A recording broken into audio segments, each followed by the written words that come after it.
Greetings. When we had left the story, Yaakov was devastated. Both of his loves of his life were dead,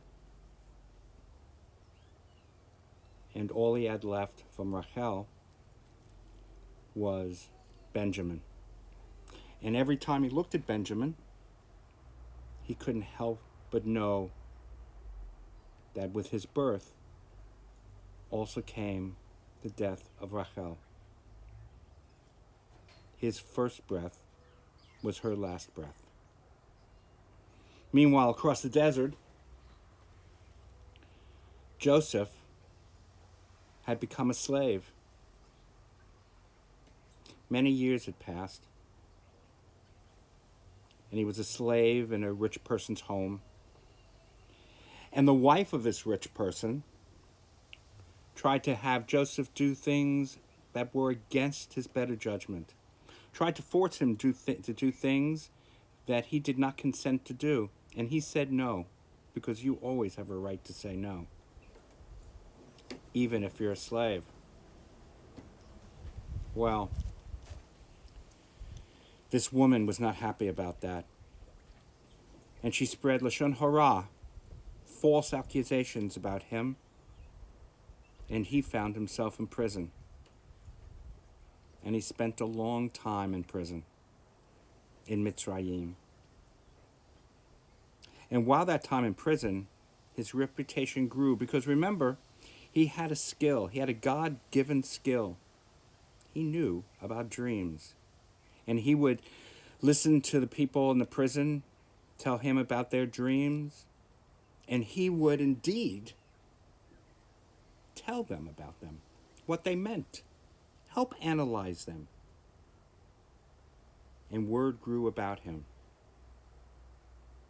Well, meanwhile in the court, the Pharaoh, who was the leader of Mitzrayim, of Egypt, he was having dreams that had bothered him. And he asked his wise people, and they didn't know what they meant. He asked his seers, and they didn't know. He asked everyone he knew. And they came back with nothing.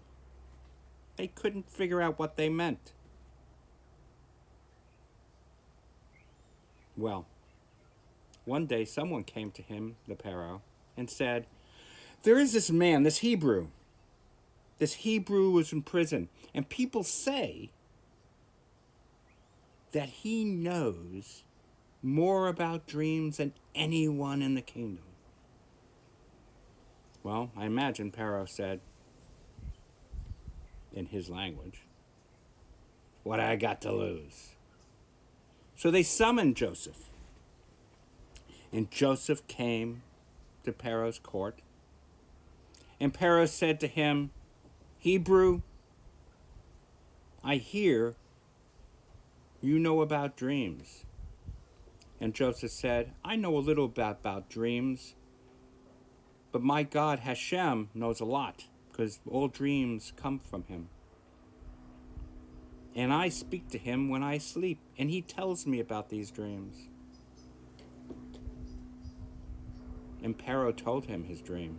He said, I have a dream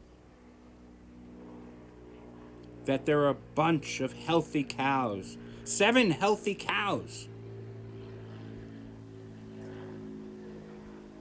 And then all of a sudden,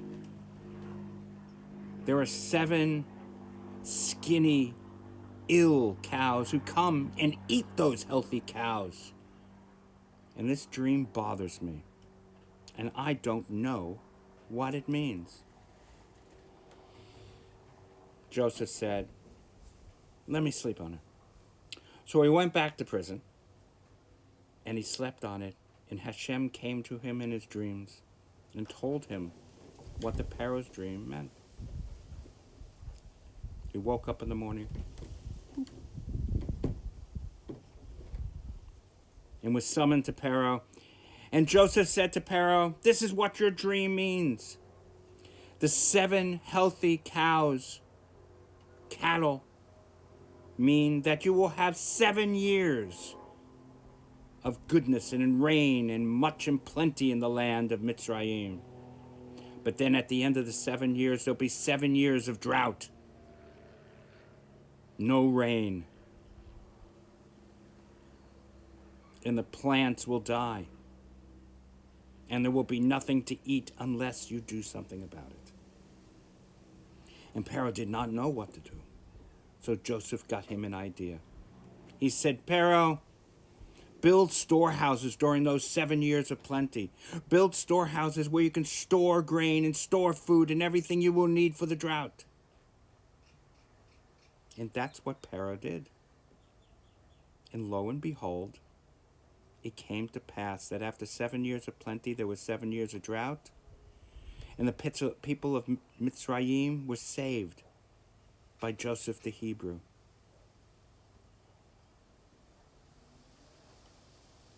And because of that, Pharaoh made him one of his advisors in his court. Now, during this time of drought, it was also a drought in the land where Yaakov and Joseph's brothers were. And Yaakov sent his brothers, except for Benjamin, to Mitzrayim to ask whether they could sojourn in Mitzrayim. And the brothers came, and they came before the court of Pharaoh. And who was there leading the court but Joseph? And Joseph looked at his brothers. It had been many years. And he recognized them. But lo, they did not recognize him. And it broke Joseph's heart that among other things they had erased him from their memory. And they asked, can we sojourn here? And Joseph said, not revealing who he was, tell me, how is your father? And the brothers were shocked. They said, he is fine, thank you. And then Joseph said, are these all the sons of Yaakov? And they said, no, we have our youngest, Benjamin. And Joseph said, go back home and get this Benjamin, and all of you come here, and I will decide. And that's what they did. And they came back with Benjamin the next time, even though it broke Yaakov's heart to let go of his youngest son, his only remnants of Rachel. But there they were in the court, and Joseph said, are these all the sons of Yaakov?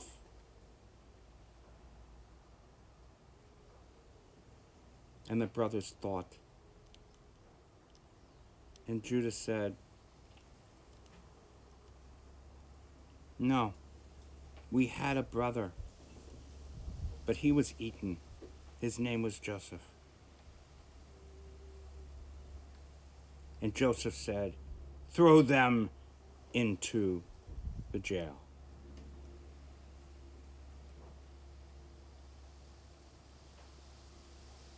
And the brothers were, don't. And then Joseph said, I will tell you what. I will let you go. But your youngest brother, Benjamin, stays in jail. Leave him behind. And Judah knew how this would completely gutter Yaakov. Begged Joseph, begged him, please, take me instead of Benjamin. I will go to prison. At which point Joseph saw that there was hope and compassion in his brothers, even though everything that he had been through. And he revealed who he was to them. And he said, I am your brother Joseph.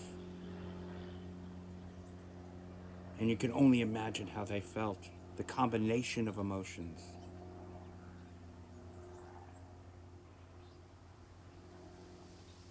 And then Joseph said, I see that you have changed.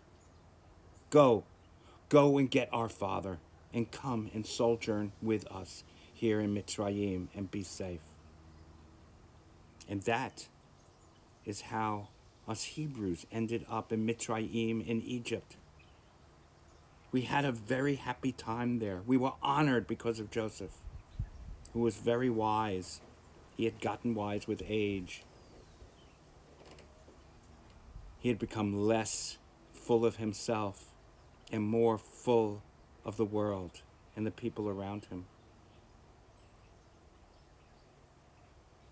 And after Yaakov had died, and all the brothers had died, and Joseph had died, and generations had passed,